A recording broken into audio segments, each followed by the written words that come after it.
ده عند ام ترتر. طب مين ام ترتر دي؟ ام ترتر دي يا ستي كانت واحده عايشه في حواري كرموز زمان، وكان معروف انها ست شلق جدا ومحدش بيقدر عليها، واي خناقه بتدخلها تقلبها. محدش كان بيقدر يقول لها تلت التلاته كام. ولولوا عليك ساعتين وسكتوا يا بعيد. حصوه.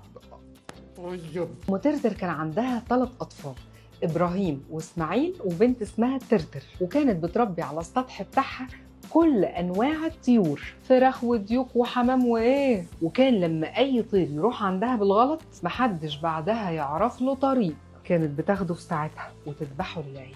شوف لنا التلاجه اللي فيها يا باشمهندس والنبي. ايوه يا دكتور ازاي تلاجتك مفيهاش بسطرمه؟ تلاجتي ما بقاش فيها حاجه اصلا.